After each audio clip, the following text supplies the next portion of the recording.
প্রযুক্তির সাথে মানুষ এতটাই তাল মিলিয়ে এগিয়ে যাচ্ছে যে যেটা আরও ১০০ বছর পরে আবিষ্কার হওয়ার কথা ছিল তা বর্তমানে ২০২৫ সালেই চলে এসেছে। ভবিষ্যতে মানুষ মোটরসাইকেলের পরিবর্তে যা ব্যবহার করবে তা আজকের এই ভিডিও থেকে জানতে পারবেন। বিস্তারিত জানতে ভিডিওটি না টেনে শেষ পর্যন্ত দেখুন।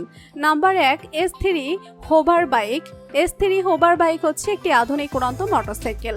ইতিমধ্যে এই যানটি বাজারে চলে এসেছে। এটি রাশিয়ার একটি কোম্পানি তৈরি করেছে। দেখতে অনেকটা মোটরসাইকেলের মতো হলেও এটি 4টি পাখার সাহায্যে আকাশে উঠতে পারে। এই হোভার বাইক সর্বোচ্চ 96 কিলোমিটার গতিতে প্রায় 16 ফুট উচ্চতায় চলতে পারে। ব্যাটারি চালিত এই যানটি একবার চার্জ দিলে 30 থেকে 35 মিনিট পর্যন্ত চলতে পারে। Number 2, arrow x. এটি একটি অত্যাধুনিক উড়ন্ত বাইক যা তৈরি করেছে অ্যারোফেক্স নামের একটি কোম্পানি।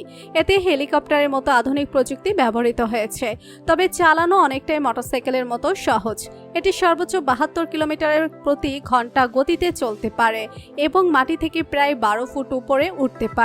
এর পুরো বডি কার্বন ফাইবার দিয়ে তৈরি। Number 3, flyboard air. এটি একটি আধুনিক জেট চালিত উড়ন্ত বোর্ড যা তৈরি করেছেন ফ্রান্সের একজন বিজ্ঞানী। এটি দেখতে অনেকটাই সাইফাই মুভির উড়ন্ত বোর্ডের মতো, যেখানে চালক দাঁড়িয়ে দাঁড়িয়ে আকাশে উঠতে পারে। এতে অত্যন্ত শক্তিশালী জেট ইঞ্জিন ব্যবহার করা হয়েছে যা সাধারণ ড্রোনের তুলনায় অনেক বেশি ক্ষমতাসম্পন্ন এবং দ্রুতগামী। নাম্বার 4, পেলভি লিবার্টি। এটি বিশ্বের প্রথম উড়ন্ত গাড়ি যা সড়ক এবং আকাশপথ উভয় পথেই চলতে পারে। এই গাড়িটি তৈরি করেছে একটি ব্রিটিশ কোম্পানি। দেখতে অনেকটা ছোট হেলিকপ্টারের মতো হলেও এটি খুব সহজে সড়কে ও আকাশে চলতে সক্ষম। এটি সড়কে ঘন্টায় 160 কিলোমিটার এবং আকাশপথে ঘন্টায় 180 কিলোমিটার গতিতে চলতে পারে।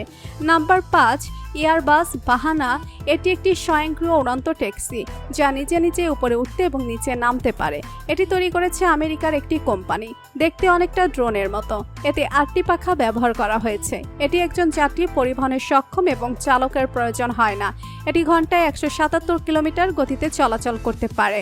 বন্ধুরা, বর্তমান বিশ্বের এই 5টি আধুনিক উড়ন্ত যানবাহনের মধ্যে কোনটি আপনার সবচেয়ে ভালো লেগেছে তা কমেন্ট করে জানাবেন। আর ভিডিওটি ভালো লেগে থাকলে একটি লাইক দিয়ে চ্যানেলটি সাবস্ক্রাইব করতে ভুলবেন না। ধন্যবাদ।